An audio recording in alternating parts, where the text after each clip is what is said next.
بسم اللہ الرحمن الرحیم الصلاۃ والسلام علیک یا رسول اللہ وعلی آلک و صحابک یا حبیب اللہ اللہ صلی علی سیدنا و مولانا محمد وعلی آل سیدنا و مولانا محمد وبارک وسلم وصلی علیہ صلی اللہ علیہ یا محمد نور من نور اللہ۔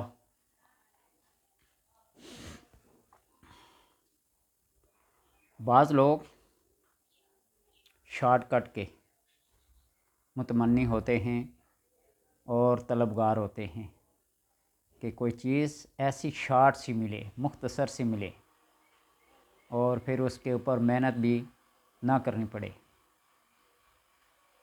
اور جسے کہتے ہیں نا، ہماری اپنی پٹواری یا پنجابی یا جس زبان میں بھی، نہ ہینگ لگے نہ پھٹکڑی اور رنگ بھی چوکھا چڑھے، کچھ محنت بھی نہ کرنی پڑے اور کام بھی بڑا ہو جائے۔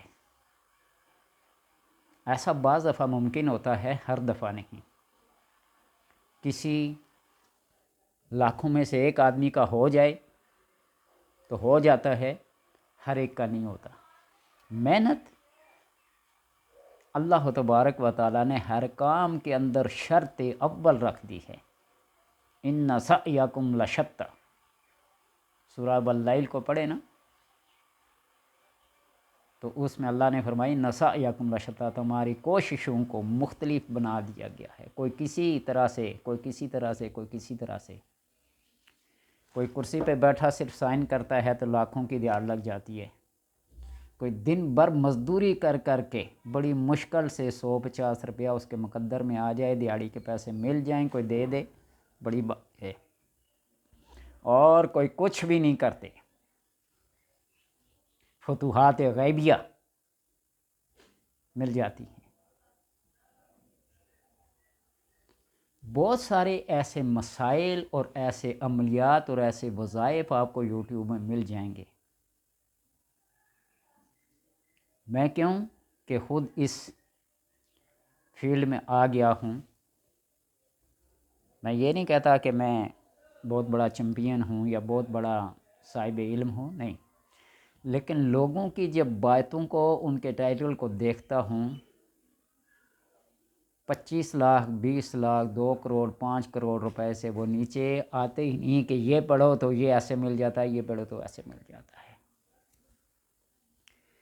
کل میں ایک پڑھ رہا تھا بات قدرت اللہ شہاب کی، شہاب نامہ میں اس نے لکھی ہے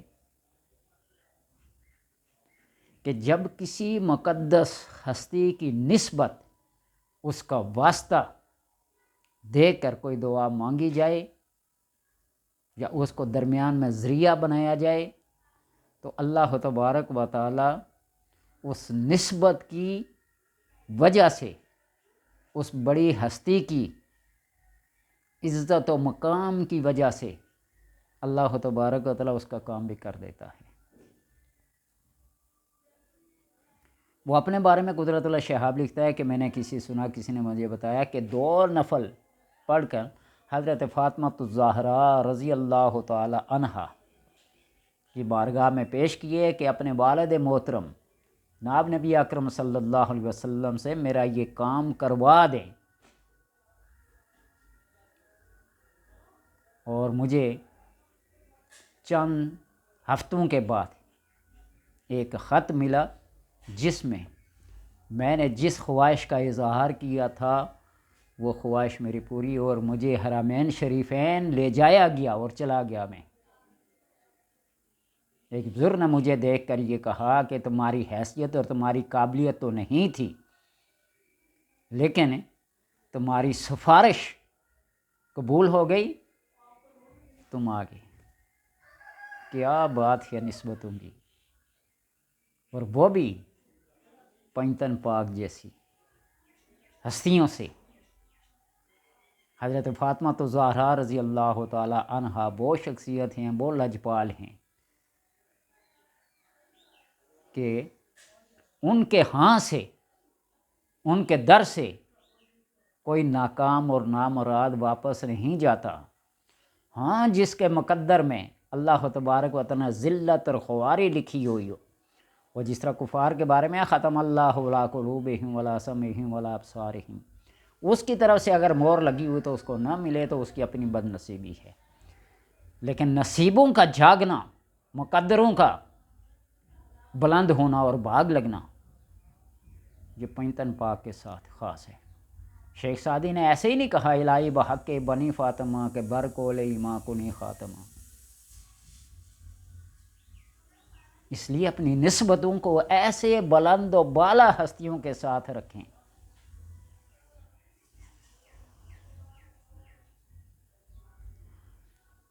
ہم زمانے میں اپنا معیار جدا رکھتے ہیں، زمانے سے اپنا معیار جدا رکھتے ہیں۔ ہم محبوب ہی محبوب خدا رکھتے ہیں۔ اعظم چشتی کا کلام کیا کمال کا ہے۔ تو اس لیے محبوب بھی رکھیں تو محبوب خدا رکھیں، دوستی رکھیں۔ بلند و بالا ہونا چاہتے ہیں تو بلند و بالا کے ساتھ تعلق رکھیں۔ بہرحال اگر شارٹ کٹ کسی کام کا، کسی امر کا معلوم کرنا چاہیں کہ یہ میرا کام ہوگا یا نہیں ہوگا، ایک ایسا استخارہ ہے۔ اور استخارہ نبی اکرم صلی اللہ علیہ وسلم صحابہ کرام کو بچوں کی طرح سکھایا کرتے تھے۔ جس طرح بچوں کو کوئی سبق سکھایا جاتا ہے تو اس طرح آپ صلی اللہ علیہ وسلم بچوں کی طرح صحابہ کو استخارے کا درس دیا کرتے، سکھایا کرتے۔ اللہم انی استخیرک بقدرتک، یہ دعا پڑھیں۔ اگر نہیں تو اس کا معنی اور مفہوم پڑھ لیں کہ اللہ تو نے جو میرے مقدر میں لکھا ہے اور میرے لیے یہ خیر ہے تو اس کو میرے لیے آسان کر دے، میرے قریب کر دے۔ اگر میرے لیے بہتر نہیں ہے تو اس کو مجھ سے دور کر دے، تو جانتا ہے میں نہیں جانتا۔ 2 رکعت نماز نفل پڑھیں اور اس کے بعد یہ دعا پڑھ لیں۔ اگر یہ دعا نہیں آتی تو آپ ایک ایسا طریقہ اختیار کریں کہ آپ کو پڑھنے کے دوران ہی یہ بات پتہ چل جائے کہ میرا یہ کام ہوگا یا نہیں ہوگا۔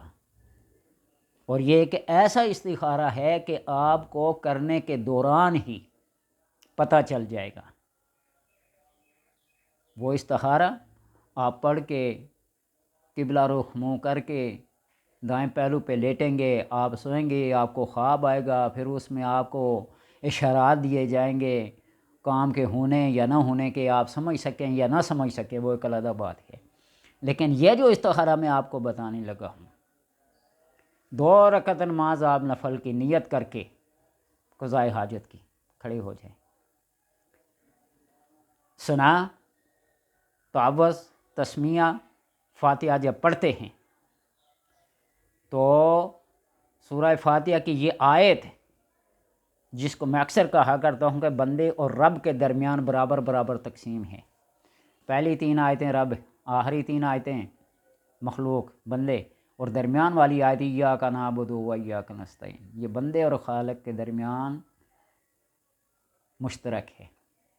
اس آیت کو آپ 500 بار پڑھیں، ایاک نعبد و ایاک نستعین، ایاک نعبد و ایاک نستعین، کیف کے ساتھ، ایسے جذب کے ساتھ، ایسی کیفیت کے ساتھ پڑھیں کہ آپ کے اوپر واقعی کوئی کیفیت طاری ہو جائے، کوئی جذب طاری ہو جائے۔ 500 بار، اور 500 بار پڑھنے سے پہلے ہی ایک کیفیت پیدا ہو جاتی ہے۔ آپ جب اپنے اس جذب و کیف سے پڑھیں گے تو آپ کا جسم یوں دائیں طرف ایسے گھومے گا کہ بڑے سے بڑا پہلوان بھی نہیں روک سکتا۔ ایک ایسا جھٹکا سا لگے گا، بالکل آپ کا رخ دائیں طرف مڑ جائے گا۔ اگر ایسا ہو جائے 500 کی تعداد پوری کرنے سے پہلے تو آپ پھریں 500 کی تعداد پوری نہ کریں، ایاک نعبد و ایاک نستعین اہدنا الصراط المستقیم پڑھ کر آگے کوئی صورت ملا کر رکعت کو مکمل کریں، پھر دوسری رکعت پڑھ کر، دوسری رکعت میں نہیں پڑھنا پھر، ٹھیک ہے؟ پہلی رکعت میں اگر یہ کیفیت طاری ہو گئی تو، نہیں تو دوسری رکعت میں بھی ایاک نعبد و ایاک نستعین، ایاک نعبد و ایاک نستعین 500 بار پڑھیں۔ اور کہ یہاں بھی 500 بار پہلے آپ کی یہ کیفیت ہو جائے کہ آپ کا جسم رائٹ سائڈ پہ گھوم جائے تو آپ پھر رکعت کو مکمل کر کے اللہ تبارک و تعالیٰ کا شکر ادا کر کے مطمئن ہو جائیں کہ آپ کا کام ہوگا۔ اور اگر یہی جھٹکا لیفٹ سائڈ پہ بائیں جانب لگیں تو پھر آپ اس کام سے جس کا ارادہ کر رہے ہیں، جس کے لیے استخارہ کر رہے ہیں، اس سے باز رہیں، کام نہیں ہوگا۔ ایسی محنت نہ کریں۔ عقائد اور نظریات جب کمزور ہو جائیں، جب ایک طرف اشارہ مل جائے کہ آپ یہ کام نہ کریں، پھر بھی کریں گے۔ ولا تقربوا هذه الشجرة والی بات نہ کرنا۔ اس لیے الانسان حریص ما منع، انسان اس چیز کا بڑا طلبگار ہوتا ہے، بڑا حریص اور لالچی ہوتا ہے جس سے اسے منع کیا جائے۔ لہٰذا پہلے دن اگر یہ آپ کا کام ہو گیا فبہا، اللہ کا شکر ادا کریں، اور اگر نہیں کامیاب ہوئے دوسرے دن کریں، پھر تیسرے دن کریں، 3 دن سے زیادہ نہیں کرنا ہے۔